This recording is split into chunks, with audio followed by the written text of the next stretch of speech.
কোনো মুসলমান মেয়ে যদি বেপরদা হয়ে বাইরে যায়, প্রতি সেকেন্ডে একটা করে জিনা করার মতো কবিরা গুনাহ তার আমলনামা, তার পিতামাতার আমলনামায় লেখা হতে থাকে। যতক্ষণ মুসলমান মেয়ে কসমেটিক পরে সেজে গুজে বাইরে যায়, আল্লাহর ফেরেশতাদের লানত তার উপর পড়তে থাকে। হাজরিন, সবচেয়ে বড় কথা, বেপরদা হলে একটা বড় লাভ আছে, বলবো নাকি আপনাদের? সেটা হলো টিজড হওয়া। ইভ টিজিং শোনেন না? কোন পর্দানসীন মেয়েকে কোনো ছেলে টিজ করে নাকি? বাংলার যত বড় বখাটে হোক, তার হৃদয়ে যে ন্যূনতম ইমানটা আছে, যে কোনো বুরকা পরা মহিলা দেখলে সম্ভ্রম করে সরে যাবে, যাবে না?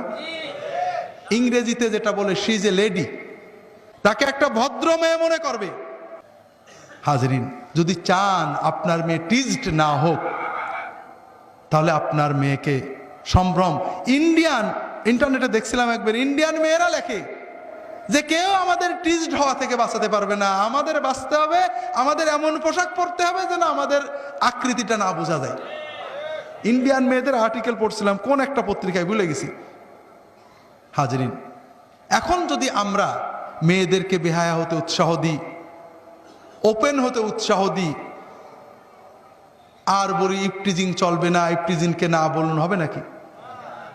এই কয়েকদিন আগে পেপারে পাইলাম ইফটিজিং বিরোধী